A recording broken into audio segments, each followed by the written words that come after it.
नमस्कार। आज हम उत्तर प्रदेश के जौनपुर में स्थित एक बहुत ही महत्वपूर्ण और कह सकते हैं श्रद्धेय स्थल पर चर्चा करने वाले हैं, चौकिया धाम मंदिर। सुनने में आया है कि ये पूर्वी उत्तर प्रदेश के सबसे प्रतिष्ठित मंदिरों में से एक है। जी हाँ, बिल्कुल। चौकिया धाम का अपना एक अलग ही महत्व है उस पूरे क्षेत्र में। तो हमारी ये जो आज की बातचीत है ये एक लेख पर आधारित है, चौकिया धाम शक्ति और आस्था का केंद्र। कोशिश रहेगी कि हम इसके इतिहास, इसके धार्मिक सांस्कृतिक महत्व को समझें और ये भी कि ये वहाँ के लोगों से इतना गहराई से कैसे जुड़ा हुआ है। हाँ, ये जुड़ाव वाला पहलू बहुत दिलचस्प है। सही कहा, क्योंकि ये सिर्फ एक पूजा स्थल नहीं लगता है ना, लगता है जैसे वहाँ की लोक आस्था और इतिहास का प्रतीक है। तो चलिए शुरू करते हैं। जी।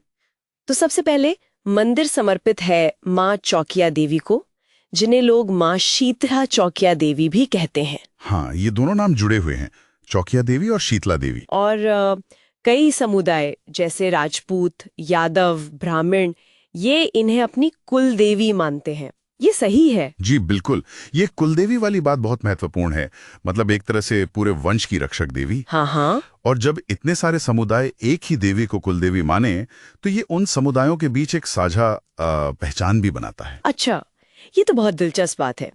और ये नाम चौकिया, इसके पीछे क्या कहानी है?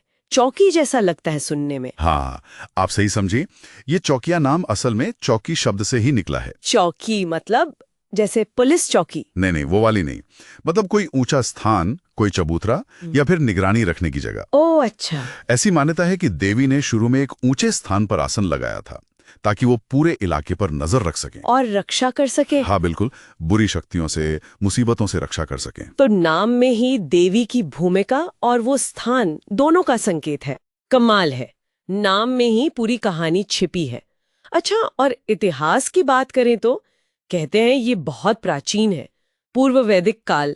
देखिए, स्थानीय मान्यताएं तो इसे काफी प्राचीन बताती हैं। हाँ, पूर्व वैदिक काल तक की बातें होती हैं और इसे एक शक्तिपीठ भी माना जाता है। शक्तिपीठ? हाँ, ये तो बहुत पवित्र स्थल होते हैं। जी, शक्तिपीठों का अपना विशेष महत्व है हमारे यहाँ। और देखिए, लोक कथाओं में जौनपुर के एक राजा का जिक्र आता है। राजा हरिवंश चौहान वंश के थे। राजा हरिवंश, उन्होंने क्या किया था? कहा जाता है कि उन्होंने मंदिर का जीर्णोद्धार करवाया था, मतलब उसको ठीक करवाया, संवारा। अच्छा। और देवी की पूजा को बहुत बढ़ावा दिया। इससे मंदिर की प्रसिद्धि और बढ़ी। तो इसका मतलब ये हुआ कि ये जो पूरा पूर्वांचल का इलाका है वहाँ शक्ति पूजा का ये एक बड़ा केंद्र बन गया। निश्चित रूप से आज भी है, खासतौर पर नवरात्रि के समय। हाँ, नवरात्रि में तो भीड़ होती ही होगी। अरे बहुत। चैत्र नवरात्रि हो या शारदीय नवरात्रि, हजारों की संख्या में भक्त आते हैं। और जैसे आपने कहा, देवी का संबंध माँ शीतला से भी है। तो शीतला माँ मतलब आरोग्य। हाँ, चेचक और दूसरी बीमारियों से रक्षा के लिए पूजा होती है उनकी। जी, तो लोग यहाँ अच्छी सेहत के लिए भी प्रार्थना करते हैं, आरोग्य के लिए। कुछ पुरानी मान्यताओं में तांत्रिक जड़ों का भी संकेत मिलता है, पर वो पहलू अब शायद उतना सामने नहीं है। समझ गई। तो एक ही देवी में रक्षा भी है, आरोग्य भी और शक्ति भी। अद्भुत। बिल्कुल। तो फिर आम लोगों की जिंदगी में ये आस्था कैसे दिखती है, मतलब रोजमर्रा में? देखिए, ये आस्था ना वहाँ के लोगों के जीवन का एक तरह से अभिन्न हिस्सा है।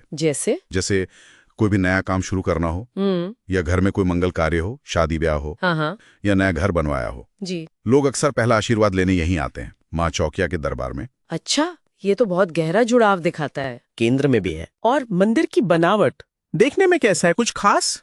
मंदिर की बनावट सरल है। उत्तर भारतीय हिंदू शैली जो होती है वैसी ही है। अच्छा।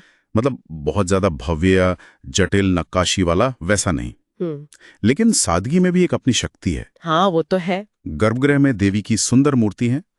लाल वस्त्र, सिंदूर, फूल, इन सब से सजी रहती है। त्योहार कौन कौन से खास होते हैं वहाँ? जाहिर है, नवरात्रि तो सबसे बड़ा उत्सव है। और शीतला अष्टमी भी। सोमवार और शुक्रवार के दिन दर्शन के लिए ज्यादा शुभ माने जाते हैं। और अगर किसी को जाना हो, मान लीजिए जौनपुर में है कोई, तो पहुंचना आसान है?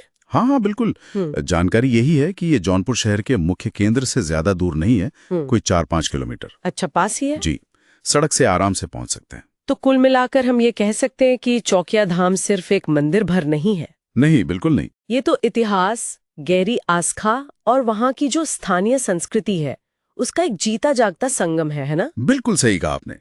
इसकी प्राचीन जड़ों से लेकर आज लोगों के जीवन में इसकी जो जगह है वो इसे बहुत खास बनाती है। ये दिखाता है कि कैसे धार्मिक स्थल जो होते हैं वो पीढ़ियों तक समुदाय के जीवन को, उनके विश्वासों को, उनके रीति रिवाजों को एक आकार देते हैं। सही बात है।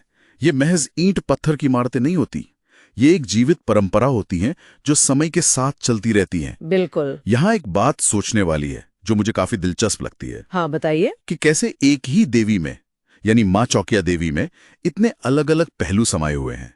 वो क्षेत्र की रक्षक भी हैं चौकी, हाँ। वो आरोग्य देने वाली भी हैं शीतला, और वो कई परिवारों की कुलदेवी भी हैं, यानी पारिवारिक परंपरा का हिस्सा। सही है।